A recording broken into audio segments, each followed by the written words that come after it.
Um, I like the story thing. That's why I do it all the time.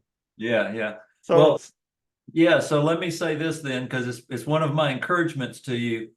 I think your attention to the people's story, people telling their stories, I think that's providential for the church in this season. hmm, I think we're gonna that is part of the solution of us getting over our separateness and our division.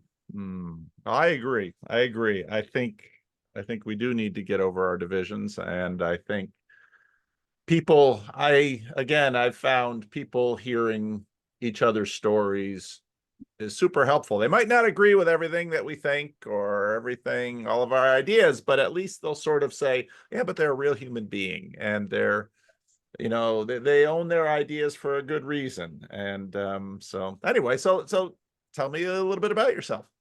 Okay. Um, where do you want to start? Well, tell me about the home you grew up in. Yeah, that's what I thought you were going to say. So yeah, so I grew up in I was born in 59. So, grew up young in the 60s. In Columbus, Georgia. So Bible Belt, everybody goes to church, all that kind of stuff. And my parents were married at 18 and 19, Wow.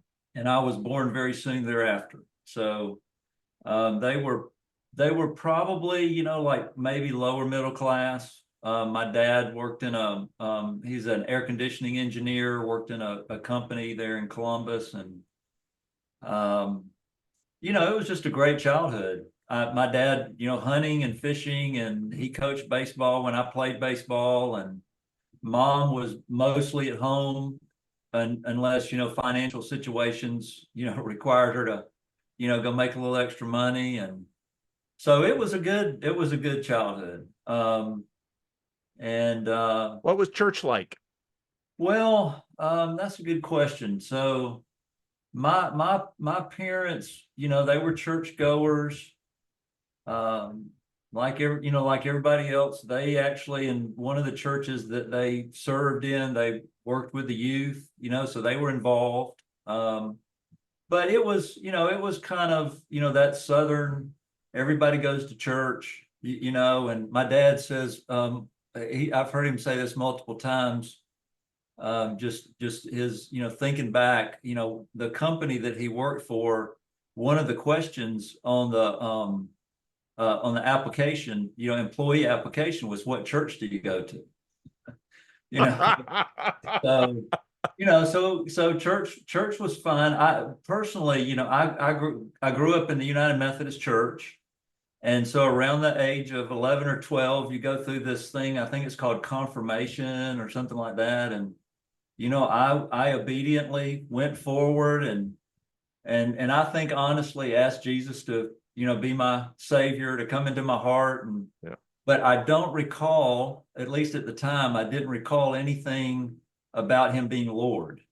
Yeah. So I started working at 14, and soon thereafter, or probably through some of those first jobs I met, got involved with people that were older than I was. And they helped me learn how to be rebellious, and then I helped others. And so I probably spent 10 years just trying to figure out how to please God and remain king of my life. Um, and in the meantime, I got married. Beth and I were married again, 18 and 19. We've been married 44 years now. Um, we actually are high school sweethearts. We've been going steady since 76. So been longer than married. But yeah, and so probably a good part of the story is when I apprenticed into the IT industry. I went off to the University of Georgia to go into their pre-med school, and I wasn't disciplined enough for that. And I was homesick and sick for Beth. And so I came back to Columbus with the idea of going to college there and then going to tech, for engineering. And I got involved with this company that eventually, this is when they were first getting started. they eventually became the largest credit card processor in the world. So so there was a lot of work to do, and I probably just used that as an excuse not to finish school, you know. But you know, had a good career in IT. The other problem was, you know, there was a lot of entertainment going on. Everybody entertained customers, and that wasn't good for somebody like me. And so God, he put, I got a job offer for a company in Orlando, Florida, that was like, you know, 60-something% more than what I was making. It was like I couldn't refuse. And that was just him moving me out of the environment and getting us down there. And we, you know, Beth talked me into going back to church, and I don't remember a thing the pastor said, no offense, but the Methodist hymnal broke my heart, and Josh McDowell cleared my head. All right. Yeah. Yeah. And so I finally, you know, probably around the age of 24, 25, I don't remember the exact dates, but you know, I just gave up. It got too hard. He Yeah. just let it get too hard. The chaos was just too difficult. Which, having said that, is interesting, because that's one of the topics I'd like for us to talk about, you know, when we get through this story. But so we were in Orlando for 3.5 years, and then moved back into Georgia. Not Columbus. We moved outside of Atlanta. That's where we live now, is just west of Atlanta. And have 2 kids, both of them adults. One married. The other one is the father of our only grandchild, and we're still working on him. If you know what I mean. I know what you mean. You know, they're, you know, just trying to raise grown children, and Yep. trying to be their, you know, trying to still bear wisdom into their lives. And that's gotten better. That's gotten better. My son inherited some things from me that he really didn't need. And but he's, you know, he's stepped forward. I'm really proud of him. And you know, so you know how it is. It just takes time to It does. work your way wherever It it is does. once you. It's a lifetime journey, but you know, and I'm blessed that my daughter allows me to speak into her life, and you know, so that it's all a good life. It Good. really is. Good. Good. It's interesting when you talk about apprenticed into IT. I mean, in that period, there was a lot of that where IT wasn't really a thing, and it was coming up in businesses. And if you were in a business that had it and you had a degree of aptitude, it was like, yeah, you do that with that, because we don't know how to do it. And so then you just keep learning from the ground up. And and actually, when I talk to some IT people I know, there is a kind of knowledge that you gain by being self-taught that often people who are formally educated kind of miss. Yeah. And that's, you know, that's also sort of within a lot of the conversations in this corner, in terms of, we human beings are amazing absorbers of stuff. And I mean, for good and for bad, just like we've been talking about. If there's something in the environment, you're going to absorb it. And once it gets into you, you're going to have to figure out what to do with it, because it's, you know, for good or for bad, it's there. And then you got to figure out, okay, what do I do now? And what does this stuff mean? So yeah, I get that. I get that. Well, how did you find me in this little corner? Okay, well, yeah, so I'm working on a book. I started working on a book gosh, it's been 18 months now. But I'm Reading or writing the book? writing Okay. a book, and I've written several books. One thing I'd probably need to interject, because is 18 years ago, the Lord moved me out of the IT industry and into ministry. you Oh, know, so okay. I spent,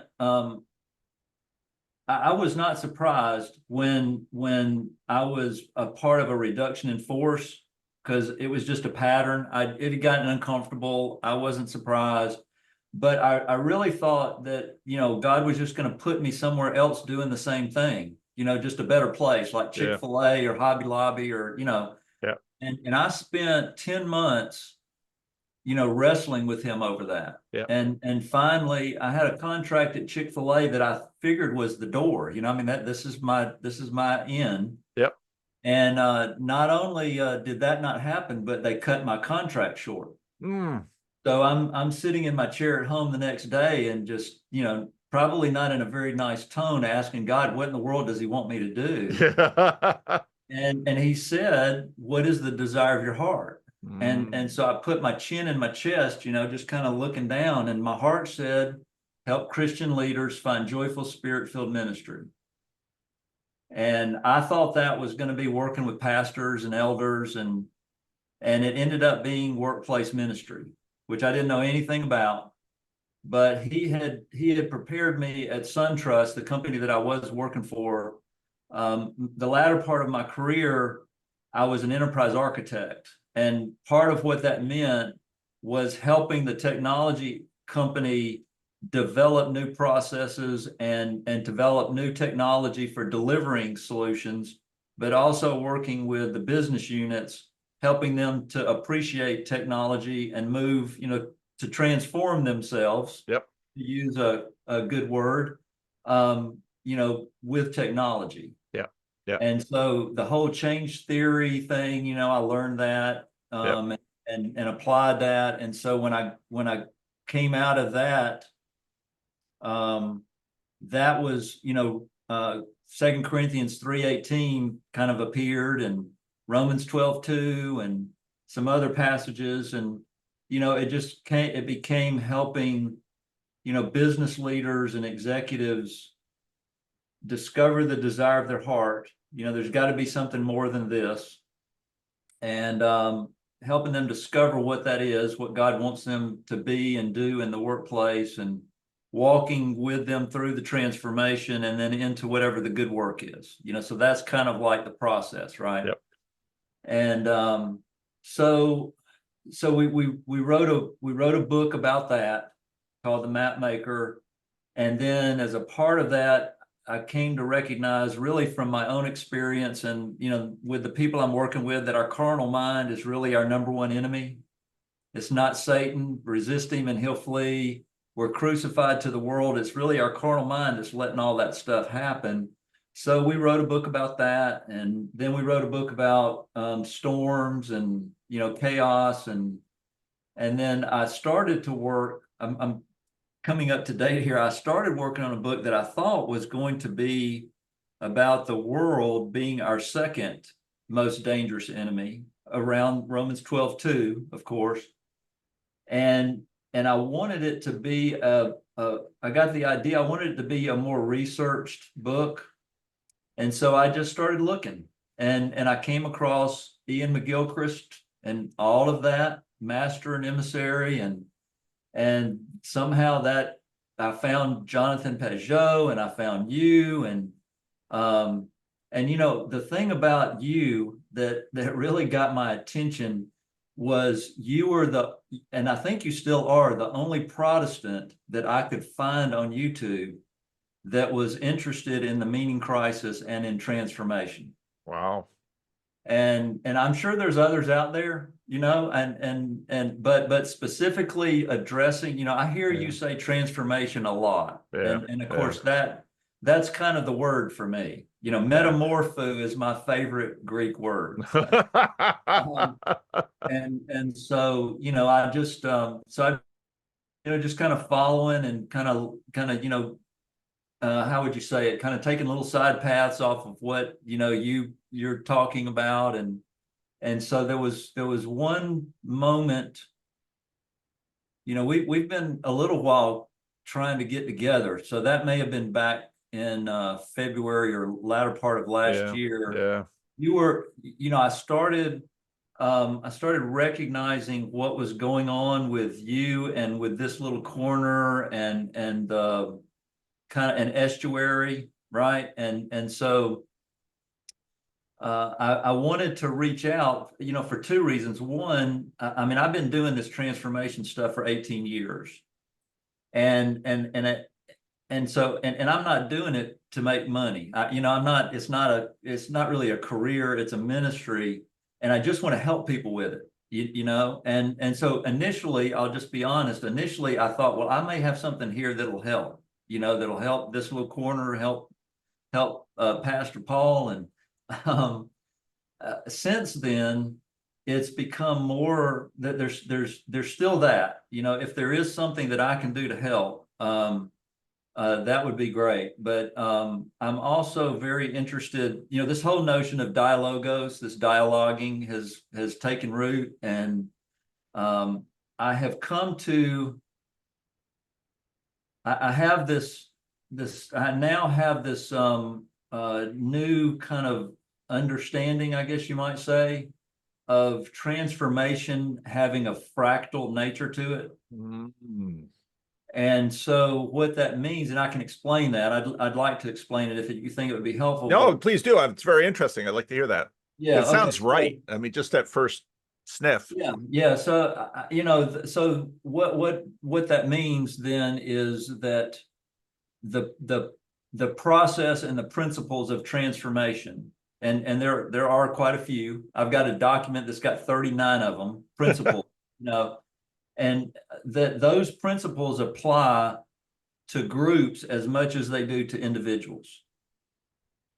But the way that I can explain that is, you know, that if we take the Bible and we know it has a beginning and an end, and of course the beginning probably isn't the beginning and the end is probably not the end, but we have a beginning and an end.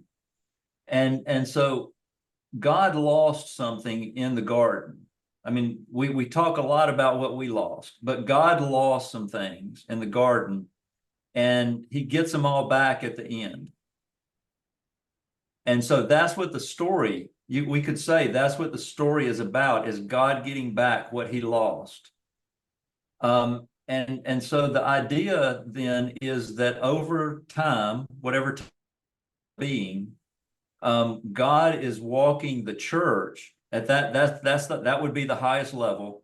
God is walking the church through periods of transformation. So the argument, you know, one of the arguments is transformation is a lifetime thing, obviously, right? But it consists of seasons of transformation, right? So when I get married, you know, I have a desire in my heart to be the best husband I can be. I have to go through transformation to actually walk in that. When I become a father, I want to raise my kids in the fear and admonition of the Lord. I have to go through transformation to actually walk in that good work, right? And so there's these iterative seasons, but I don't want to get too far in the weeds. So anyway, at the highest level, God has been transforming the church, and we will get to a place where the bride has made herself ready. Mm-hmm. Yeah.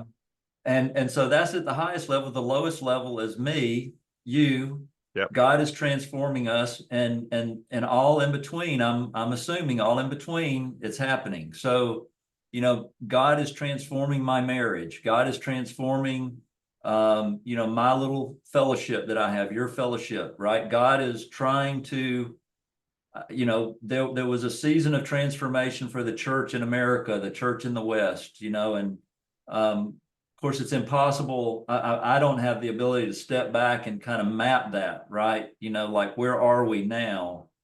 But so that's the fractal nature of transformation. It's actually in two kind of dimensions. One is in this dimension of individual to group, but then there's also kind of like this. It's broken down time-wise, you know, through our lives, and it's like we're going on this journey. You know, I have the silhouette of a mountain, you know, and I don't know there was a book, The Dream Giver, I think was the name of the first time I ran across this. So the character in The Dream Giver, he he gets transformed. He goes on this journey and he ends up with this city that he's got some responsibility in, and he does that for a while.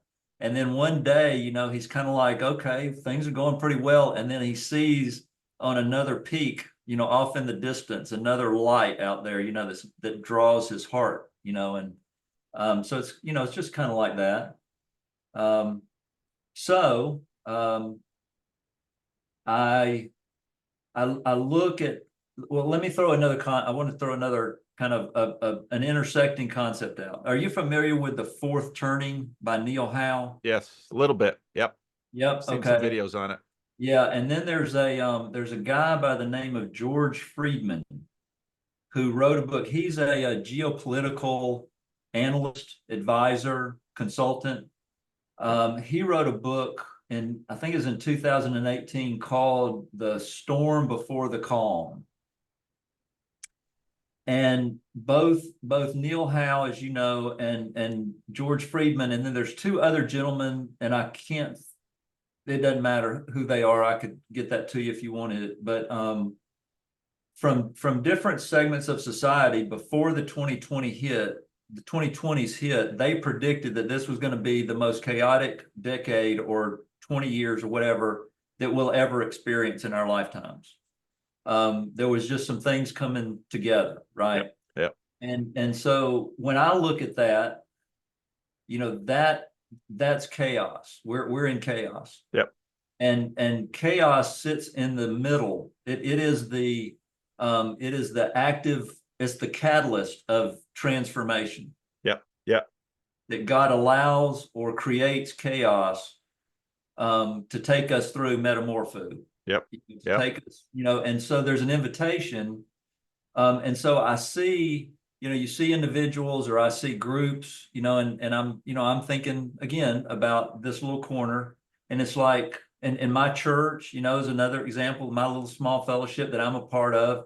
It seems that it would be helpful for us to know what God's up to. Mm-hmm. And maybe know some of the principles that apply to what he's up to. So, so I don't get off, in the wrong direction. At least I can kind of center myself on the path. So it's about chaos navigation is what we're talking about. So, and I've been discipling boomers for 18 years. And I'm not sure 100% yet that I'm done with that, but my heart has definitely turned to the next generation and helping them prepare, and hoping I have some responsibility in that, because I just don't want what the boomers, generally speaking, what the boomers have left to Gen X and to the millennials. I don't want that to be my legacy. And I really don't want to be, if we use the two posts, the example of Israel, I don't want to be the ones that are wandering in the desert just to die. I'd like to be a Caleb or a Joshua. That would be right. But even if I don't get that, if that's not for me, I don't want to waste my time. Yep. So that's kind of where I'm at, and again, just looking for opportunity and working on this book. Just trying to.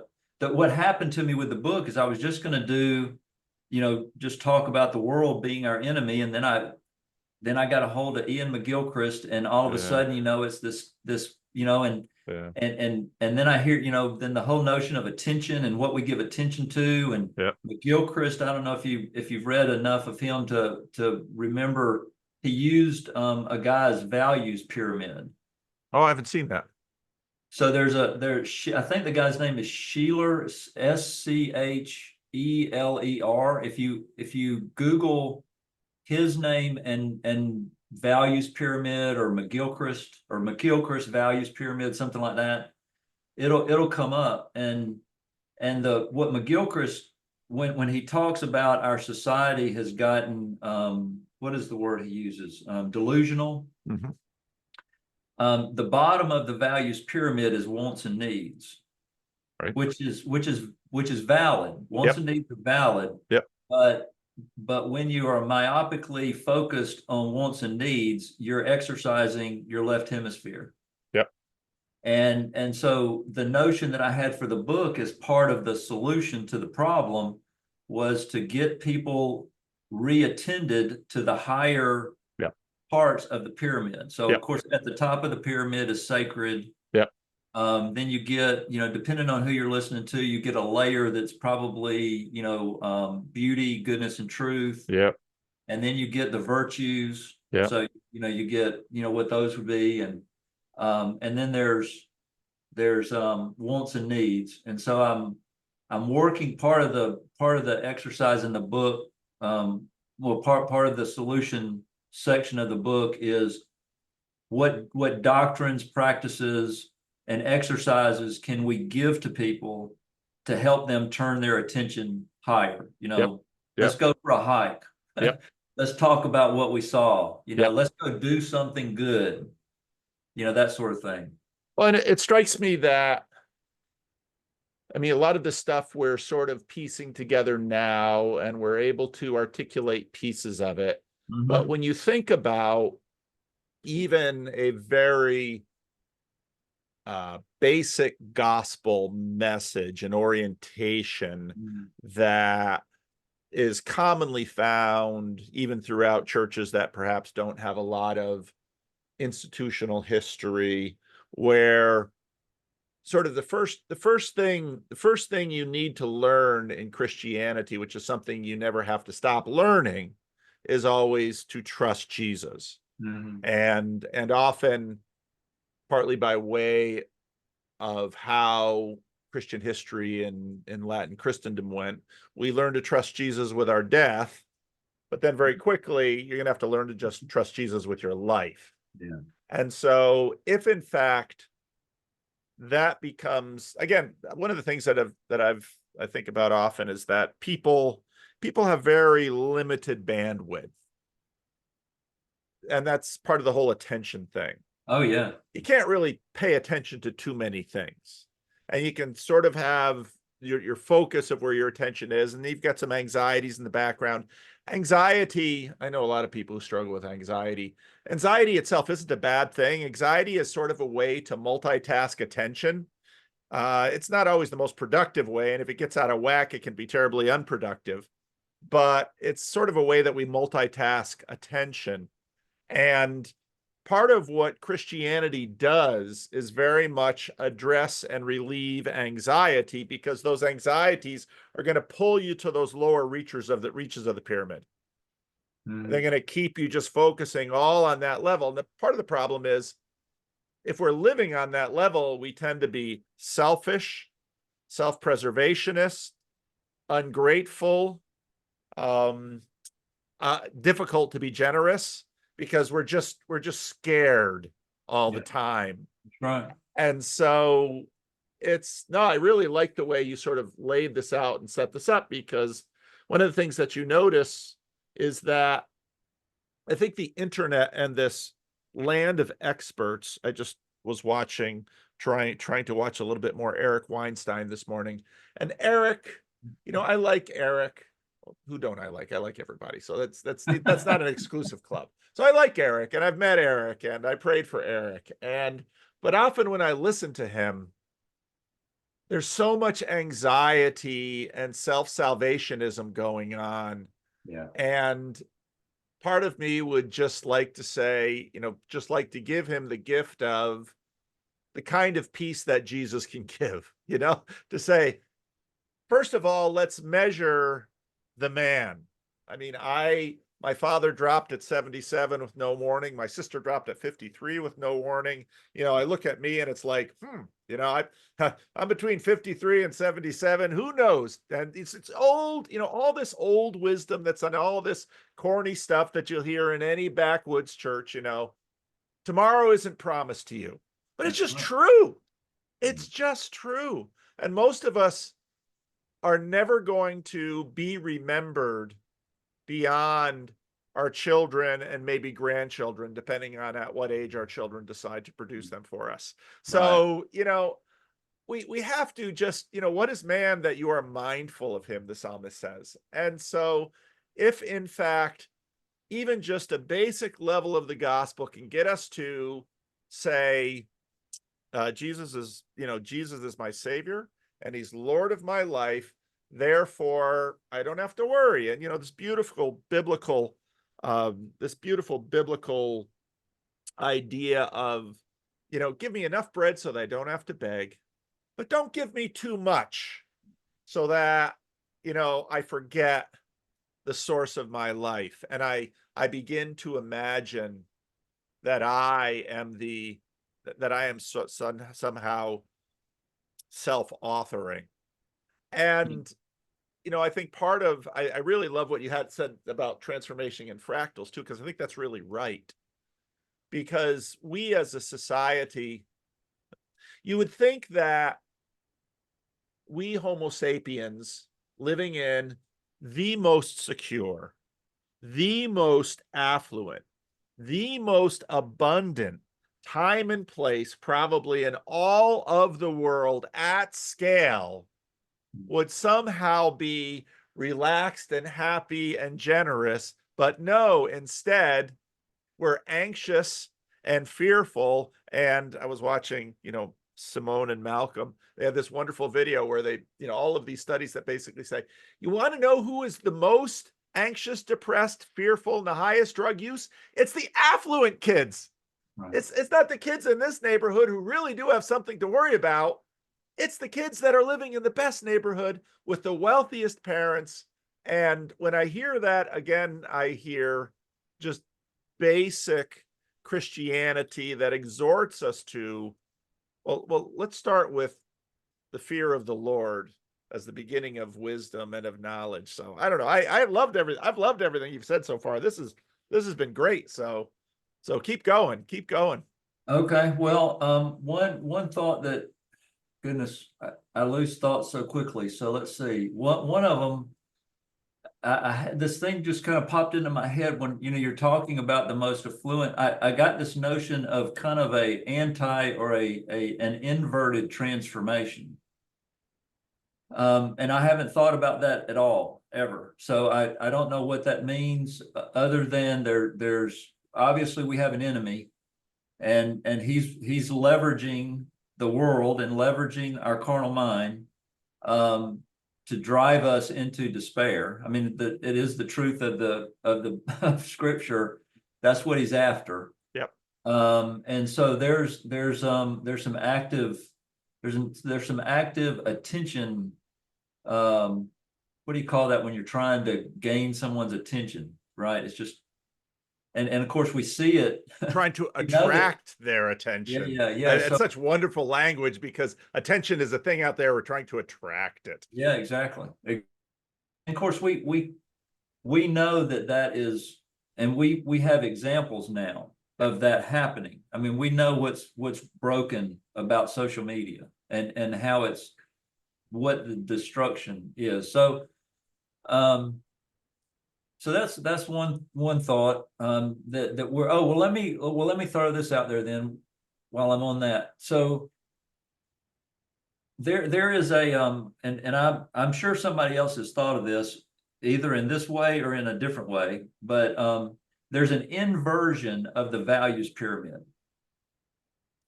And so so if you just, you know, you take that pyramid and you flip it over, right, and you got a pyramid pointing in the opposite direction. At the bottom of the pyramid is whatever the opposite of sacred is. So profane, it might be the profane, and you know, so you can build it. What is interesting to me is the layer that is next to wants and needs. On the negative side, the inversion of wants and needs is selfishness and addiction. Yeah. And so the notion then is that if our attention is centered on wants and needs, we're very close to getting it dragged down into hell. Yeah. And I think that describes what we're seeing. And I don't know what that means beyond that. except we ought to be worried about it. Um, but yeah, and you know, to the thing you were saying about the people's attention. I mean, I've bumped up against this for, you know, for 18 years. The transformation process, I'm a process geek, you know, it took me a long time to realize that other people don't think like I do. Um, and you can only give people things in bite-sized pieces. Yeah. And when you're analytical and you're process oriented, you want to give the whole thing and then break it up. But Yeah. even given the whole thing, it's kind of like if the Lord doesn't capture them, or if they're not already in chaos, which I've seen much. Yeah. The problem when you find somebody in chaos is you have to be a therapist for a while first. Yeah. You know, you have to be a good friend and help them find help if you can't help them, and you know, so but that makes sense, right? I mean, Yep. people don't care what you think until they know that you care. Yep. But you know, until yeah, so that's a thought. Gosh, I thought I had another. Yeah, it's probably not going to come to me immediately. Maybe later. So let me ask you. I'd like to ask you a question.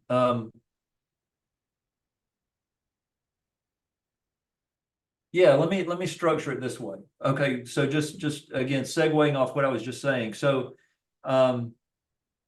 another challenge that I have had all my life and in ministry is wanting to tightly bound things, right?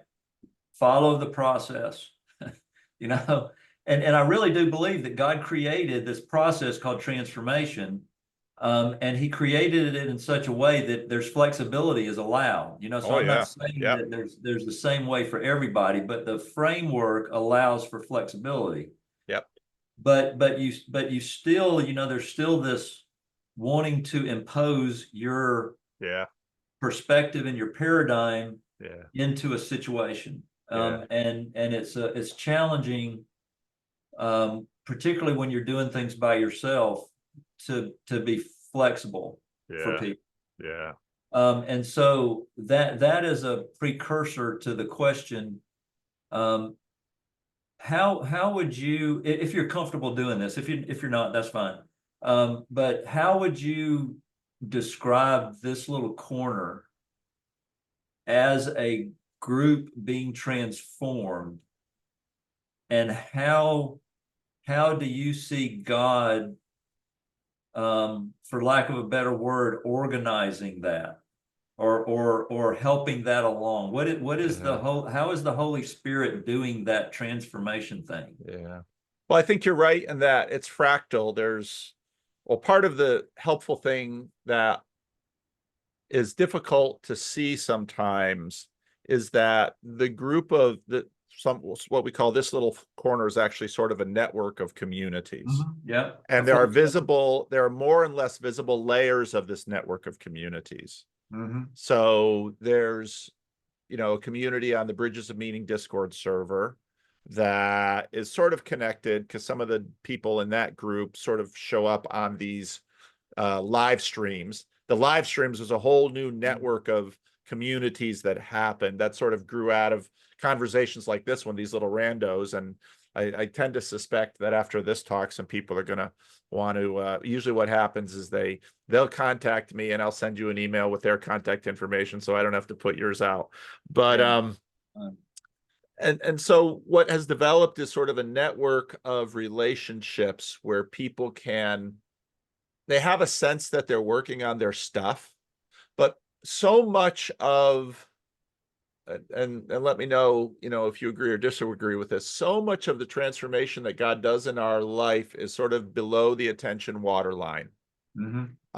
He's working on stuff for years and years and we're not aware of it. And then suddenly something appears and it's like, oh, wow, it's a surprise to me. But if you look backwards, you see, no, God has actually been working on this. Okay.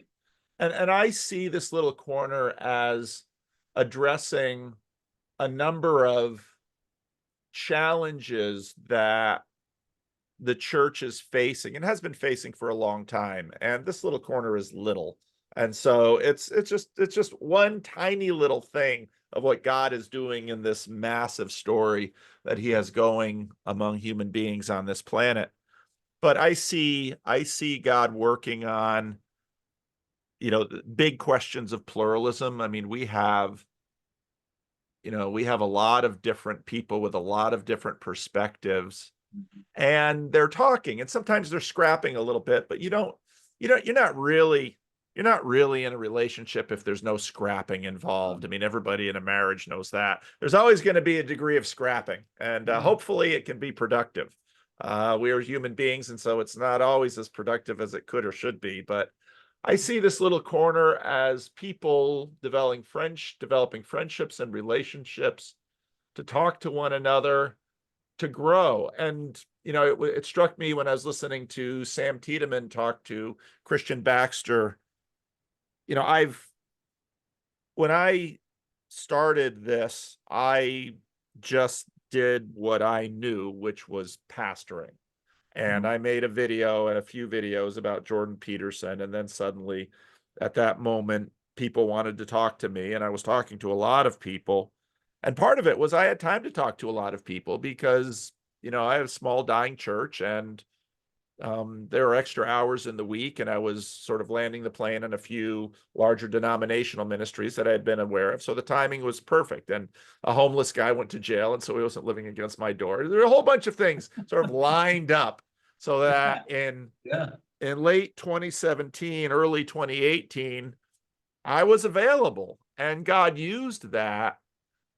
And now the difficulty, the frustration that I have, even with this, I mean, we were going to talk a few weeks ago, when Nancy Schuler died, and it's like, oh, I really want to get back to these Randos conversations, but because I can't and I didn't, Christian Baxter and Chad the alcoholic and all these people sort of stepped up and did what I wasn't doing. And all of this has grown out of a lot of frustrated desire on my part to see the church, as I see her, working on some of these really important things. Because as a pastor, especially of a small church, I could see that people would wander into church and need so much more than I had time to give them. Yeah. And that's part of the genius of the church, because if actually the church is working, a pastor is just one small part of the church, but there are leaders and groups and relationships of which the pastor is really not an important piece. But, he's got his things to do and so on and so forth. But it's actually the body life that brings the transformation so often, because the pastor has a Dunbar number. And right, even in a small church like this, my Dunbar number isn't just the people in the church. I've been here 25 years. There's people in the community that don't go to church, and I regularly minister to them. And so what I've seen in this little corner is that we have a lot of body life, and that's been developing over the last few years. The less and less available I became, the more and more different people stepped up. And I can look at individuals like Job, who had some of my early conversations in the Netherlands with, and Chad the alcoholic, and Grim Grizz, and Sam Tiedemann. And, I hate to always name names because I can't name all the names, but I can see how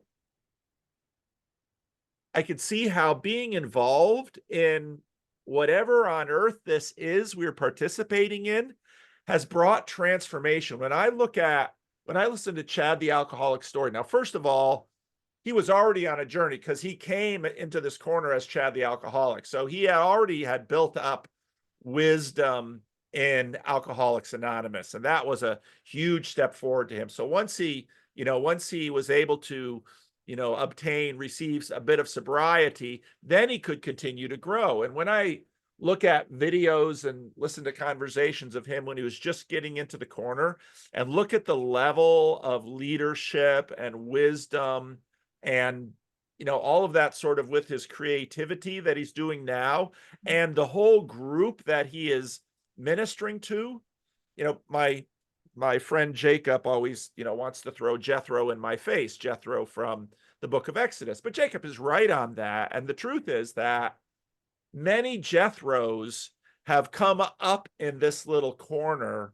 And yeah, people look at my YouTube channel and say, well, he gets, a lot of attention. Yeah, but that's sort of a pastor thing. Pastor gets a lot of attention because he's in the Right. pulpit. Yeah. But the real work of the church is among all those Jethros and their small groups and their relationships. And so this little corner is all about relationships. And, correct me if I'm wrong, human beings, a huge part of human transformation for us as individuals are our relationships. They just is, because all of that zone of proximal development that you were talking about, Yeah. relationships can manage that in ways programs really struggle to manage that with. Oh yeah. Yeah, absolutely. A program is this process, and programs are wonderful because this is where you start, this is where you end. I'm going to take you here to here. But I look at, so my wife's an elementary school teacher, and so she and I are always talking about education. Part of the reason education is struggling in our culture is because people haven't recognized all of the things that processes like education. Here you begin first grade and you end first grade, and by the end of this you should have these skills and these developmental things, and that's what first grade is about. But all of that depends on things like, do mom and dad put you to bed on time? Right. Are mom and dad staying married and providing for you a context for a first grader where you feel secure and loved? Because that's what a first grader needs. Sixth grader needs different things. And so the school can only work its process if a whole lot of other things are also happening at the same time. And part of what we're struggling with as a society is that so many of these much lower level processes, like the family, they're in distress. And so, a process where you're going to try and bring 30 kids from first grade to second grade, it just can't work as well. And then you start getting differences of outcome, because those kids that have good home lives, good parenting, parents that know, do not give that kid a VR headset, do not give that kid an iPad, limit the kids' television time and their screen time and their video game time, and make sure they're playing outside, and give them some siblings, and all of this stuff that previous generations just had to do to survive. Children are not getting. And so then people are, well, what's wrong with the schools? You're asking them to do something. You're asking of a formal, conscious process what that process is probably unable to do. And the church is full of a lot of discipleship processes. I'll use the Canadian. And really where I see a lot of fruit being born are usually discipleship relationships. And some of them are formal, where we are working on discipleship together. But a lot of them in this little corner are really informal. Yes, very organic. Yeah. That's, people are discipling one another. And you look at Jacob, and sometimes the other day Jacob pops up in a live stream, and there's Andrew with Jacob sitting in his apartment, or Trey's hanging out with Jacob, or you begin to notice, this is what I look for as a pastor, you begin to notice that if your church primarily is, Paul's a great preacher, thousands of people roll in, the music is great, the preaching is great, thousands of people drive in, absorb that content, and leave. That church, in my opinion, is not a complete failure, but that church is not creating the context for the kinds of transformations Christians need. A better scenario is the preaching might be okay. The music, well, hopefully it's doing something for some people, but the relationships are growing, and they're healthy, good relationships. because then suddenly there are way too many zones of proximal development in any given person's transformation, this fractal thing. And relationships are so fractal and scalable that in the context of a relationship, you can much better get into those zones of proximal development in many different things in order to actually knit something together. And so often at the end of a formal program, you get a certificate. That's wonderful. That's a wonderful thing. But what I see is that in a healthy community, there's no certificates given, but what you're actually able to do is maybe have a child and raise a child, or care for a loved one, or help somebody out whose life is in chaos, or that's what we want. And in our world of experts, yeah, there's some wisdom in all that expertise, but in a really functioning community, there's no papers or letters behind names. What you find are really capable people. So Right. yeah, I go on too long. You can't ask me a Oh, question. no, you're doing good. I mean, I appreciate all that. One of the thoughts that came to me, back to the school thing, and of course it has the same application, I think, to church, but it's like the sphere of influence problem, where we're expecting the spheres that are kind of distant from our core to be healthy when the ones closest to us are corrupted. You know, if the sphere called family is not healthy, how in the world can I expect the next one to be? You know, and so, I mean, that's just an observation. I mean, we have a strong opinion on what the solution is.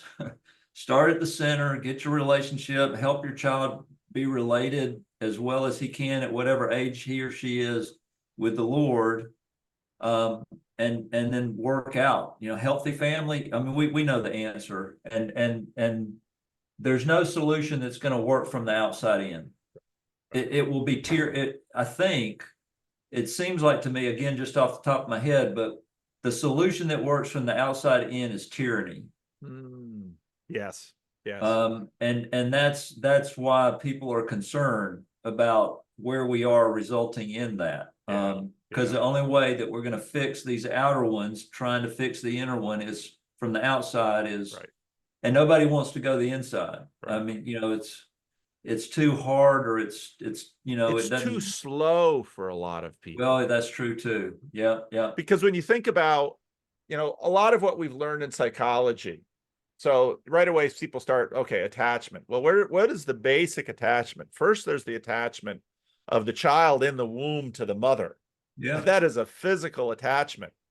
And then the baby comes out of the womb, and it's a nursing attachment. I mean, the baby's heard the voice of the father, but in some ways, the quality of the relationship between the father and the mother is mediated by the woman's body and her hormonal system, and the context of the woman. So everything's sort of mediated for that baby. And so then if you get a good, I mean, even the studies in adoption are just amazing in terms of, you get this, what they sometimes call this, you know, primal wound, where the mother and the child are, and sometimes for important reasons, but of course it's all the fault of brokenness.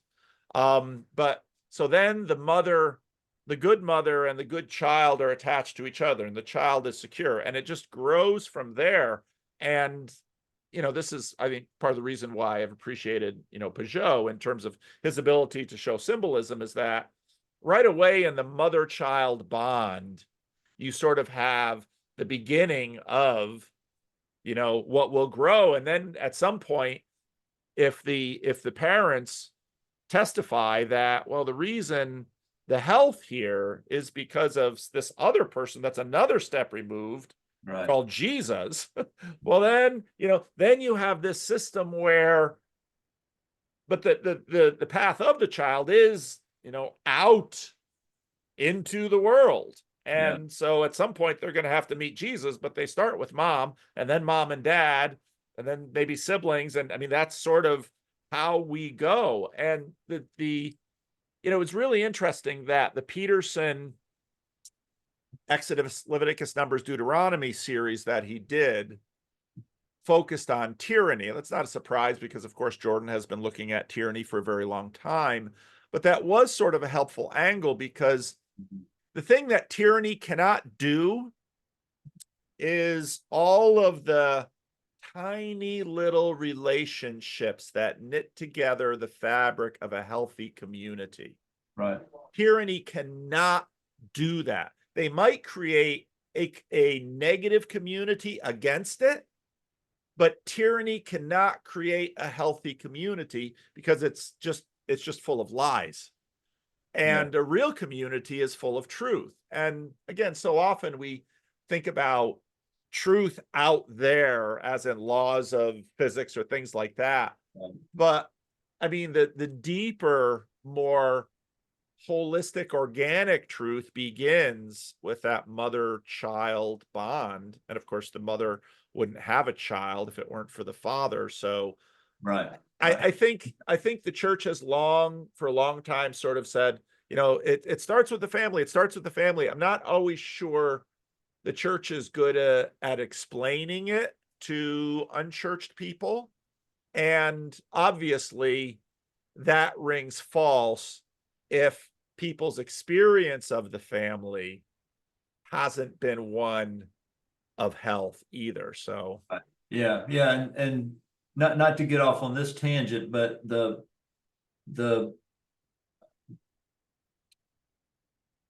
church is what the world needs. A healthy church. A church conformed to the world just brings in the world's problems and the world's solutions to those problems. Right.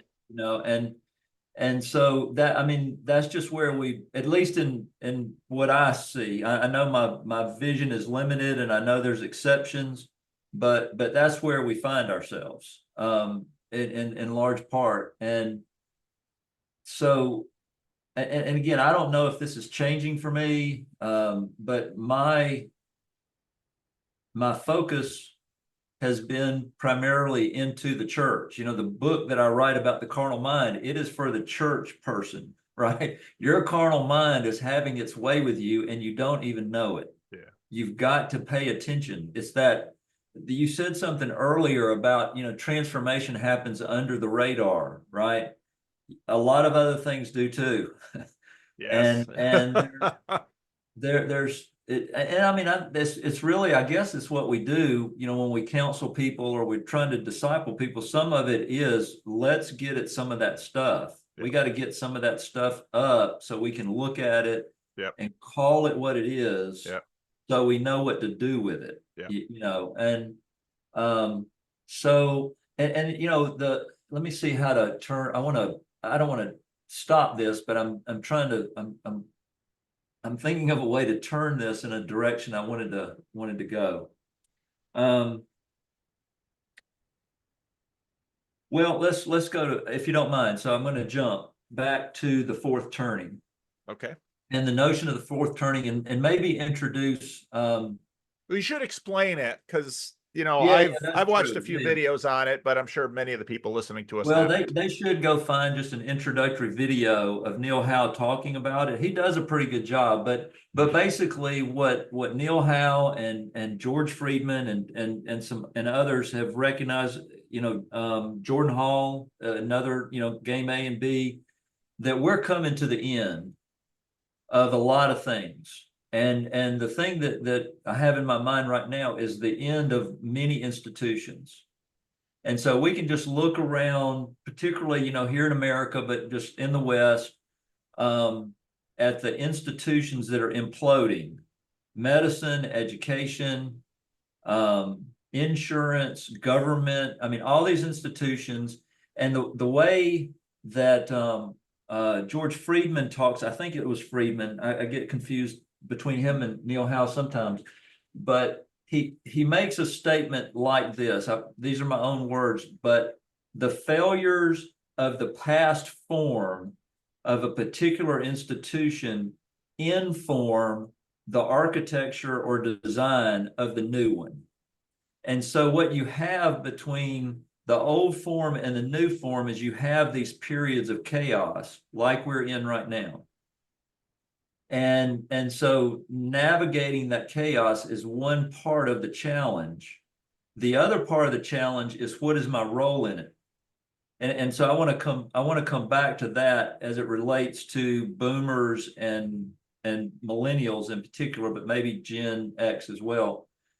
So again, the notion of the fourth turning is we have come to the end, and things are going to be somewhat different, if not very different, whenever we get through this. Now, one of the things I want to pull out of this, back to this little corner, that what's the word, captivates me, I think that's the right word, is, and I think it was Jordan Hall that I first heard this from, is that there are going to be experiments of what the new form is going to be. Yep.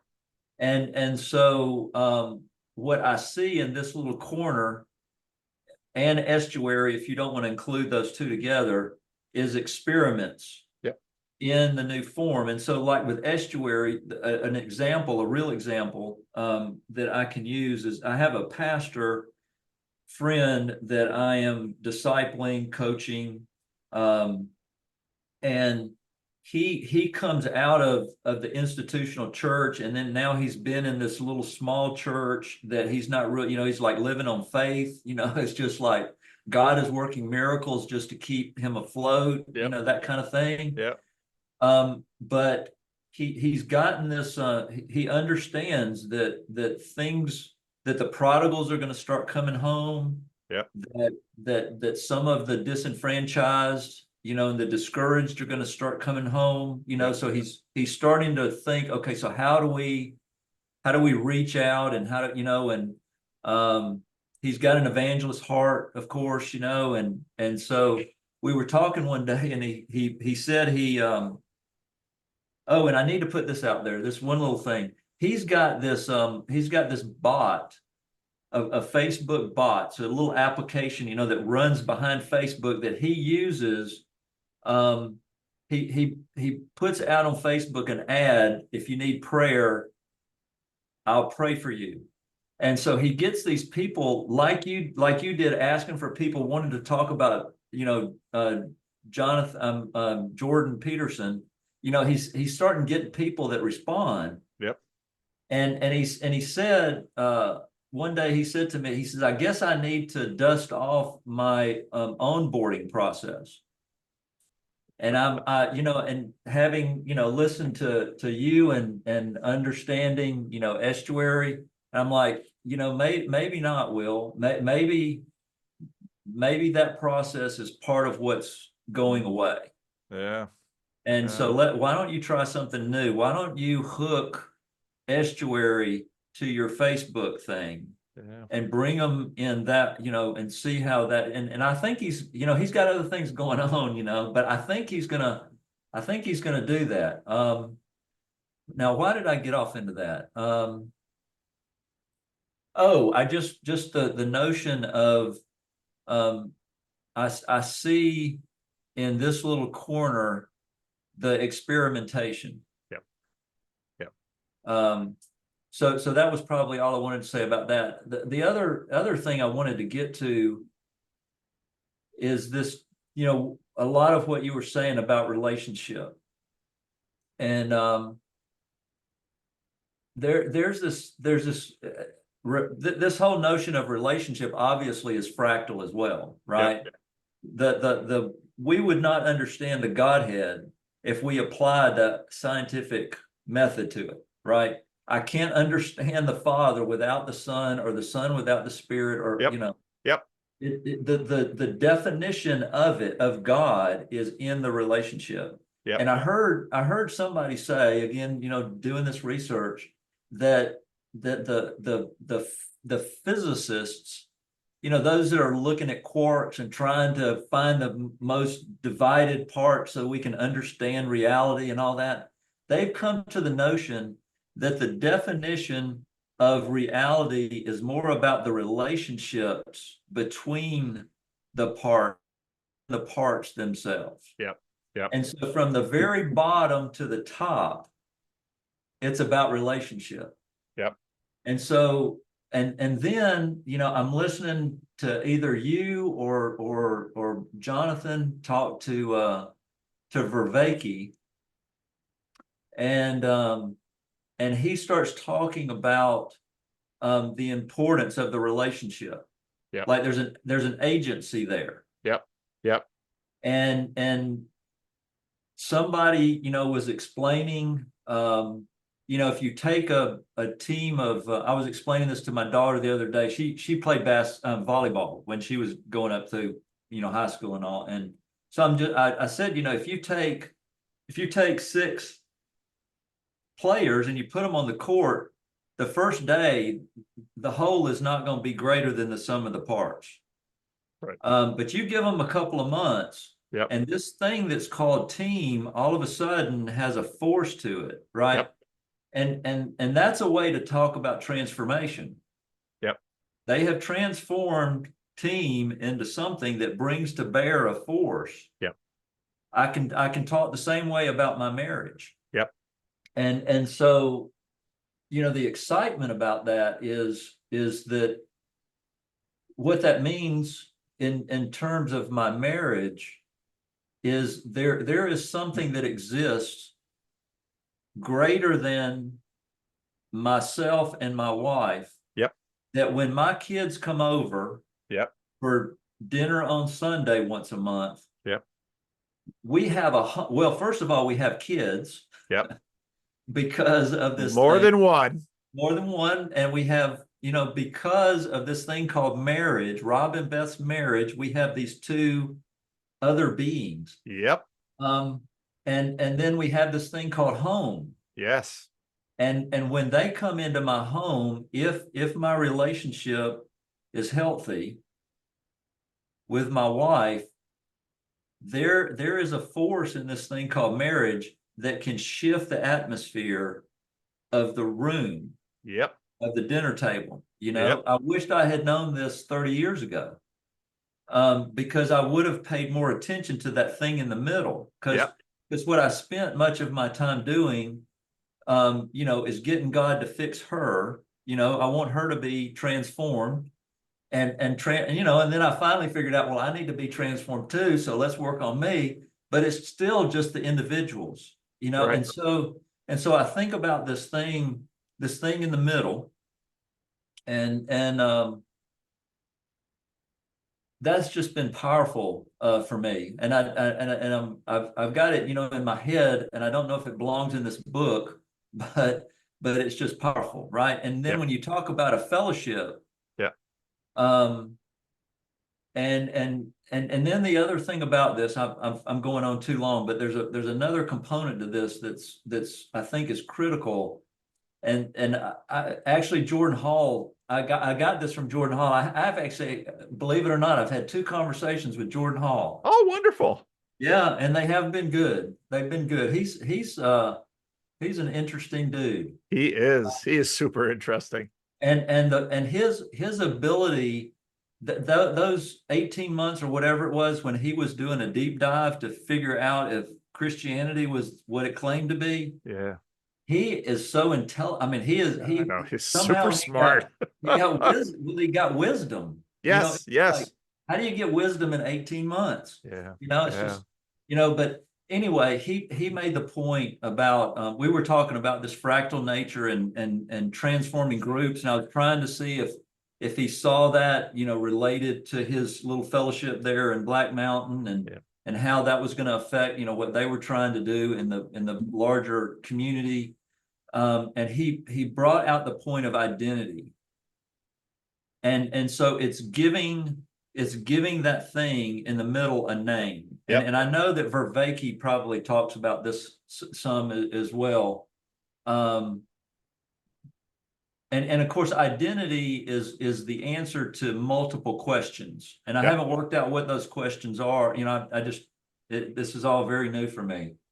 But a fellowship, knowing its identity, who it is in Christ, and what it has been called to, and why are we here? I mean, if we believe in God's sovereignty, then we're in this room with intention. Yep. So what do we do with this? Yeah, Yep. and just the other word that I like, and I can't get other people to like, is re-enchanting. But I think that these kind of conversations are the way, or one way to re-enchant the Christian faith. Yep. Yep. Is to see these things. It's like the what's that verse? Wherever two or three are gathered, there I am with you. Yep. It has become at least in my world, it has become a cliche. Yep. It has become this very flat thing. Yeah. Yeah. Flat like materialism, Yeah. Yeah. and somehow there is a way to, and I know it wouldn't be me speaking, but there is a way to speak life into that, I think. Yeah. And I see, now that I've said that, I'm hearing in my head, I'm sure you see that happening Yes. with this corner. Yes.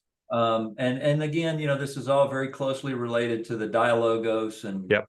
we know who the logos is, and he goodness gracious, I know he wants to be life in the middle. Yeah. Yeah. Yeah. So yeah, I'm sorry, I've gone on with a lot of things that are running through my head, but No, that's great. They're great things. And and that's exactly, to me, what estuary and this little corner are about.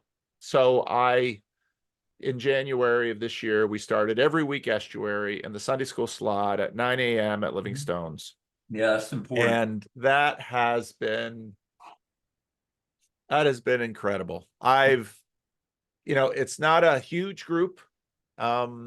It's usually somewhere between 8 and 12, which is perfect for one. If I consistently had 15, I'd split it into two, and then that would be a different thing, and that would be okay. But it's what I've seen happen with those people in terms of how they value that thing in the middle. And this group of people are like, two of them, they don't go to church at all. Another one always came to Sunday school and always comes to estuary. Sometimes she'll stay for the service. A couple more are new and they come to the service. A couple are they've been at the church longer than I have, and so wow. they're elders, and they're leaders in the church.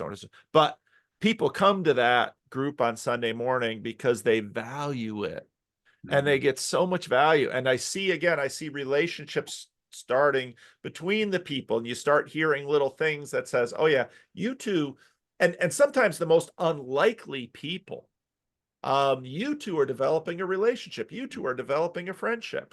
And that has started here, but it's going to go in other ways and other places. And we had a guy show up, and for me, it's been so some churches that have the great music, the great show, the great presentation. I mean, the place is spectacular, and you have driving attendance. I mean, you've seen the churches like this, and they're impressive places, and God bless them. I've got nothing against them. I got none of that here. But to have, like this past Sunday, someone showed up at our estuary meeting, and I'm still not entirely sure he did that on purpose. He said he had visited the church years and years ago, I think before me, because that would mean he'd visited the church once, maybe 30 years ago. He's a senior citizen now. But he came because he needed to share something. He needed to share something that he had done in his life that was too difficult for a variety of reasons to share with his family. And somehow he winds up in this group, and this group is just ready for it. And I had complete confidence that this group would handle him and this secret really, really well. And I don't know if he'll come back next week. I don't know if he'll come back 20 years from now. I have no idea. I've been around long enough to understand visitors and what to look for and not to get the expectations too high.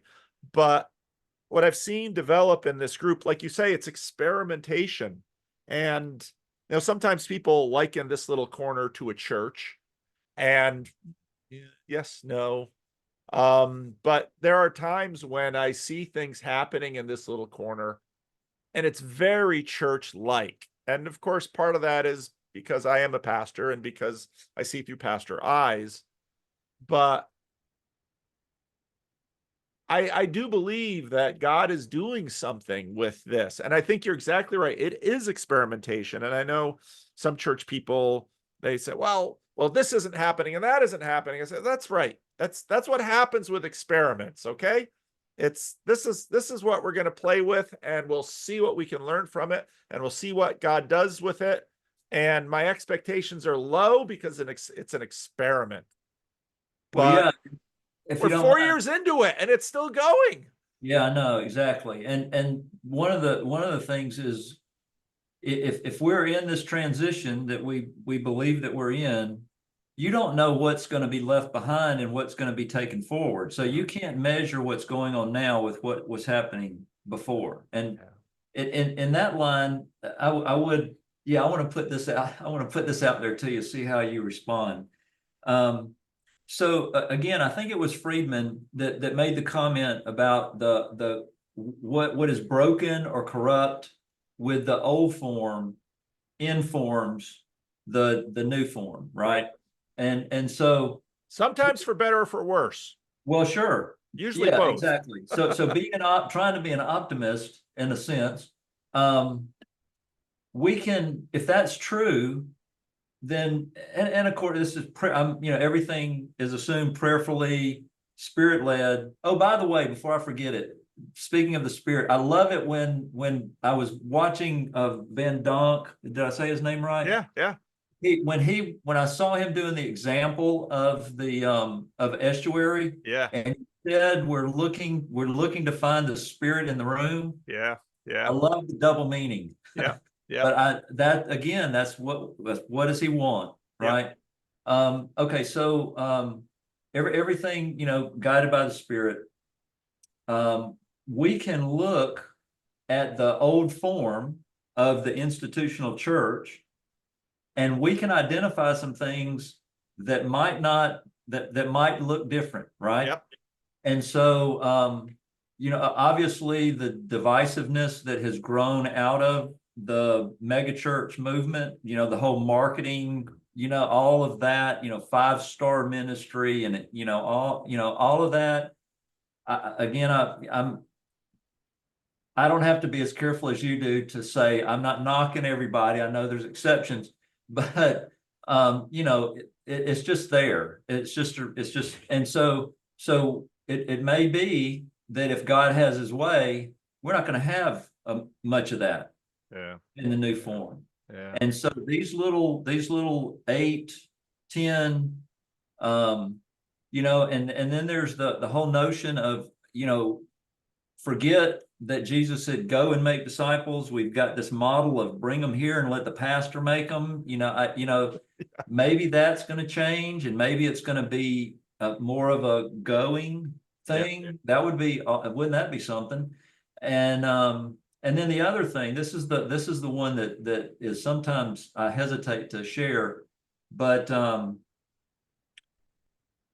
going to do it anyway. So one of the corruptions in the current model is well-meaning men, and I'd never speak against God's man, but we've got a lot of kingdom building going on. And so I heard somebody describe that as the Moses approach to church development, where it's top down, authoritarian, send the guy in, let him gather up and build, this thing. And if God if God puts his finger on that and says that's corrupt, I don't want that, then we're not going to have that. Yep. And so rather than something of well, that's not the right way. I started to use the words emergent and emanating. The thing that makes this difficult is it is true that the grace of God flows down the authority that he has established. Yep. So I'm not speaking against authority structures, Right. but the development of the new form may actually come from the bottom. Yeah. You know, and man, that would be that would make a lot of sense, and it would be very encouraging. Yep. Because, and the reason I say that again, maybe I should stop and see what you have to say about that. What your thoughts are. I think it's almost always both and. Even if you look at the story of Moses, I mean, he starts at the bottom. It's a Levite family, and they're going to try and save their baby boy from the Nile. So interestingly enough, they put him in the Nile to save him from the Nile. And then he gets drawn up by Pharaoh's daughter, and he gets raised up, you know, as a prince of Egypt. And then he tries to be a would-be rescuer from on high, and he's smacked down. And he's a shepherd. I mean, a shepherd. You look around your community and you look at the bright lights and the people who are the sharp tools, and then you look at the ones and say, I don't know what to do with them. They can watch the sheep because it's not the lowest bar possible. Yeah. He does it for 40 years. You know, That's the true. beautiful thing about Moses, you have these 40s. He does it for 40 years. And so I look at AA. AA is one of the most amazing stories of the last 150 years in American society, that, you know, these people struggling with alcohol, this wasn't concocted in some Stanford or Harvard psych team. These people said, shoot, you know, all we got is each other. And they figured out that with a little bit of wisdom between them, that's most of what they needed. Yeah. And that, I mean, that has changed the world. And so I am, you know, Harry Truman had this, I think it was Harry Truman, had this great comment about, you know, something to the degree of, you can change the world if you don't mind who gets credit for it, which I think is beautiful. Oh yeah. And so I, you know, I think I have always, part of the reason I started doing Randos Conversation is one of the things I learned from my father watching him, because my father spent his whole ministry pouring himself out for people whose names will never be written in some important book. Even though, again, I'll reiterate what I said before, that for probably anyone who's ever been on my channel, including me, and even anyone that we are speaking about, so supposedly high-profile people, will Jordan Peterson be a name that's remembered as important 100 years from now?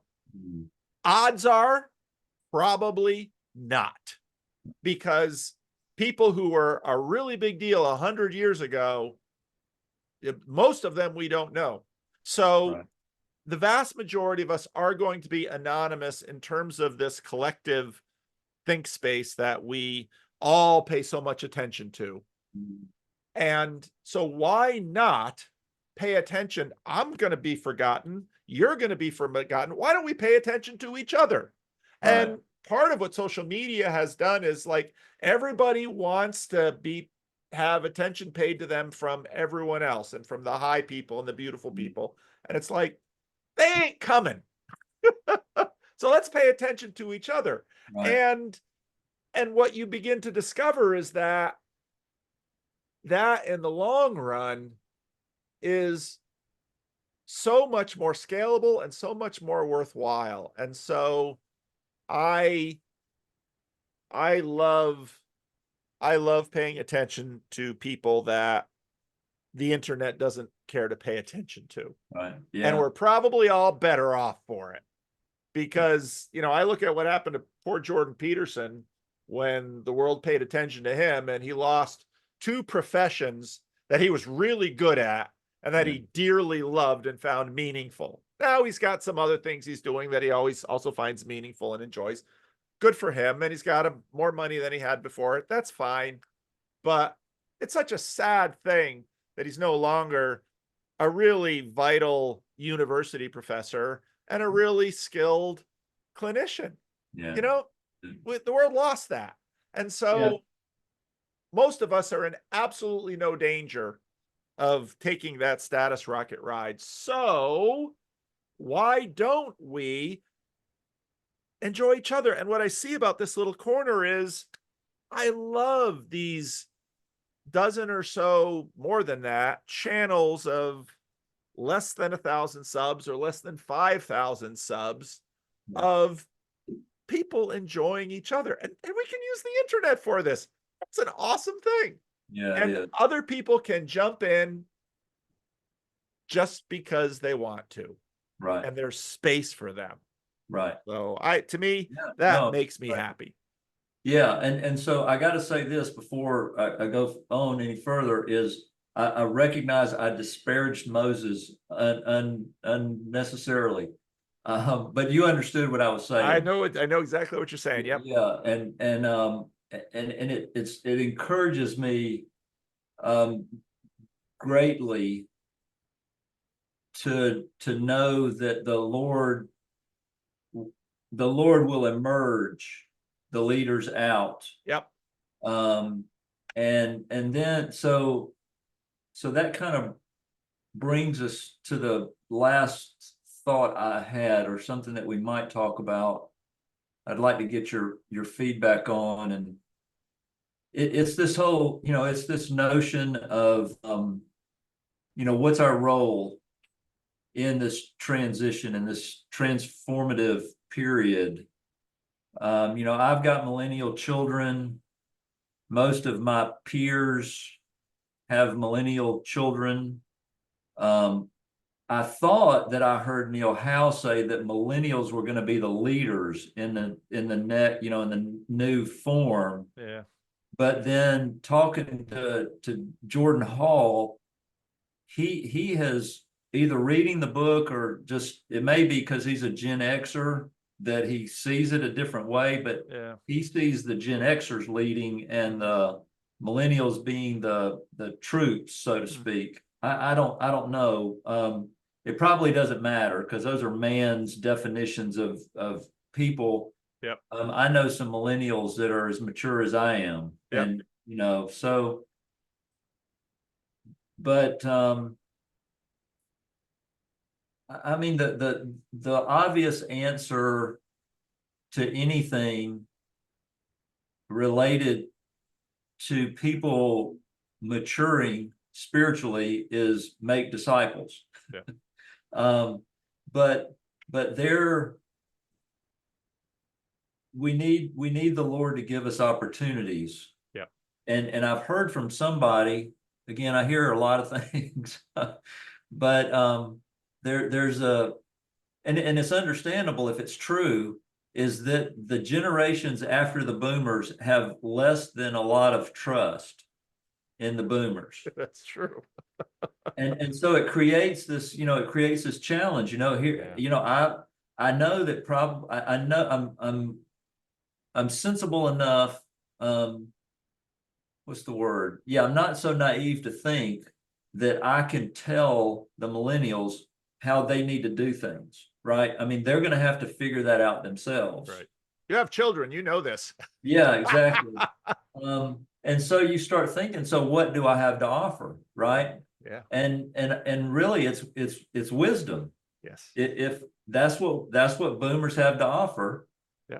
But if they don't trust us, so it just, we're in this really interesting season, particularly for boomers. How do we exit well? How do we finish well, as they say? Yep.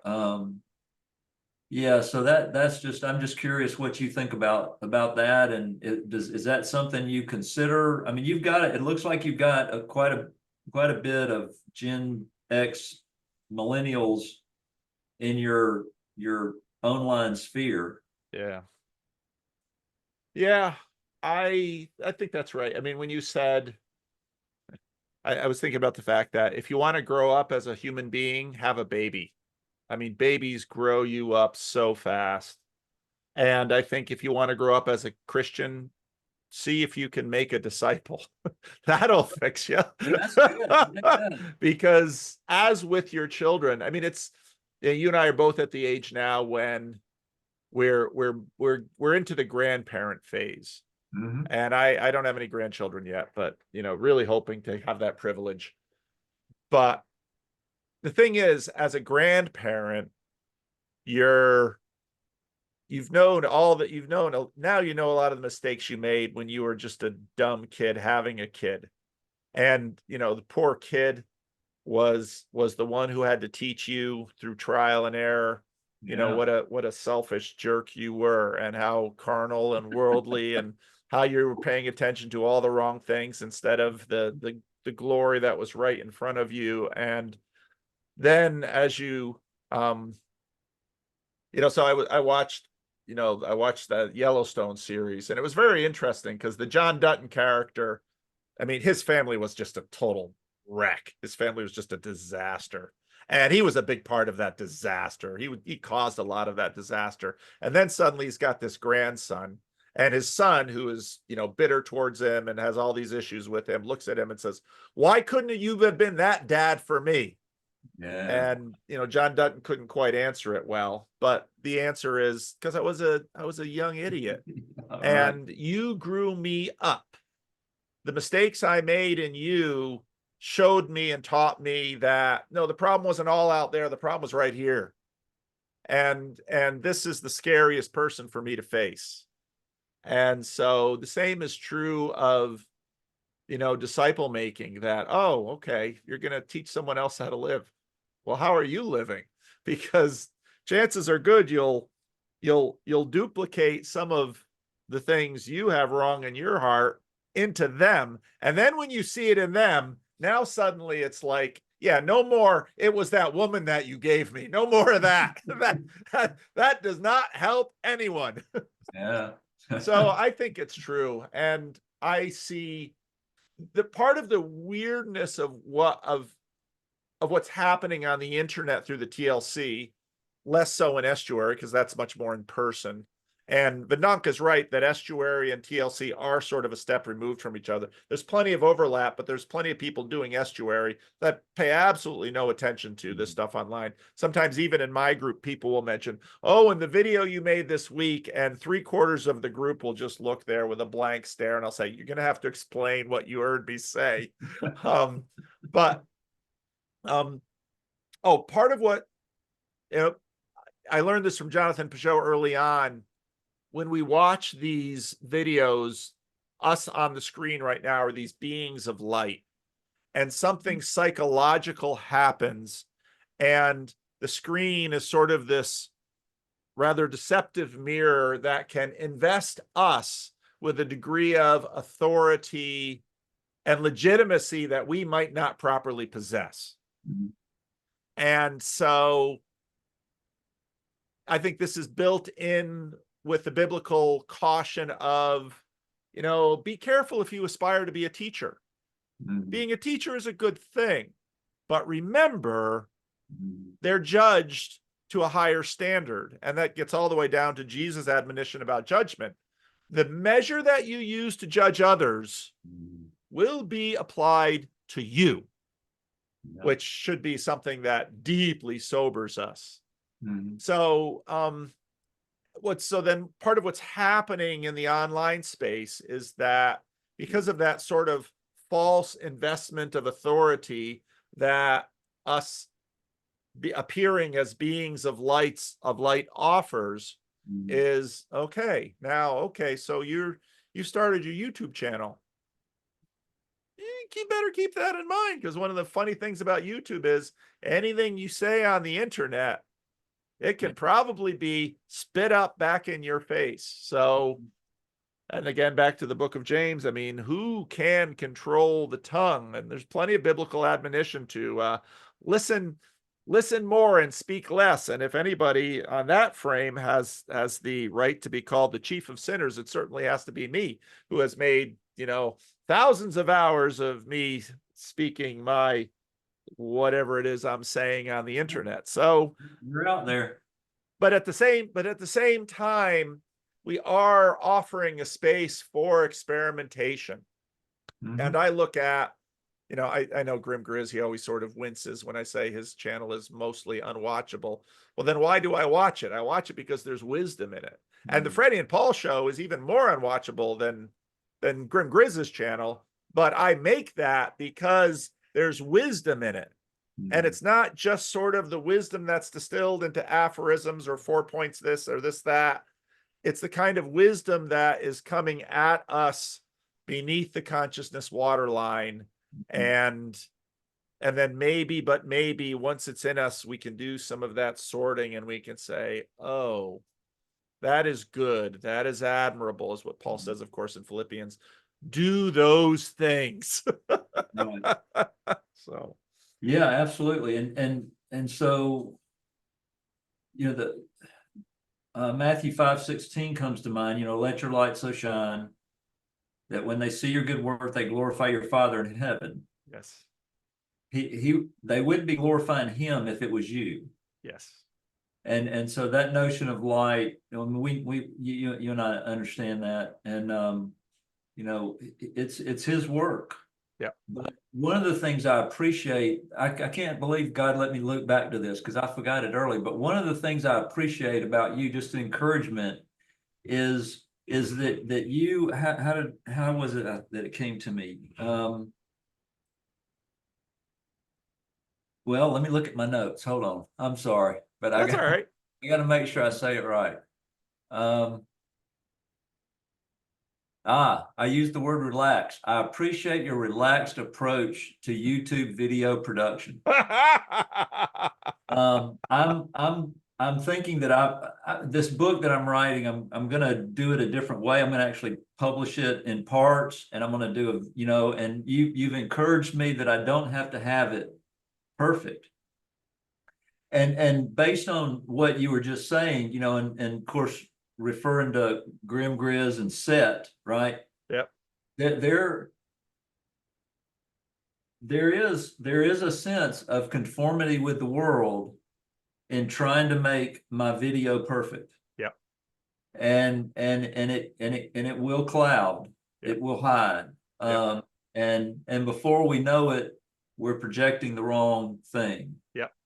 And so, yeah, just encouragement to you there. Well, thank you. Well, and part of that is accessibility. So we had a couple guys start coming to our church in the last year, and one of the guys said to me, he watched the Freddie and Paul show, and it was Dog Bark. I can mention his name, I think he says, because he had been basically housebound, nearly bedridden for 12 years, and then he wanted to go to church again, and he looked at the Freddie and Paul show, and he looked at Living Stones, and he's like, I could go to that church. Yeah. Some of these other churches, I'm gonna have to dress up, I'm gonna look good, I'm gonna have to speak the code talk that they're doing, but that church, I go to that church.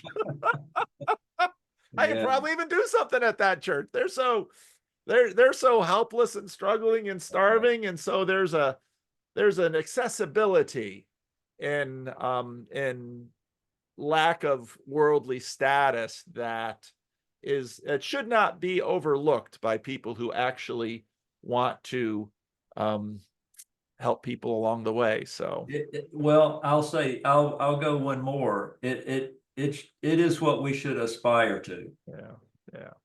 It is. We're back to relationship. Yep.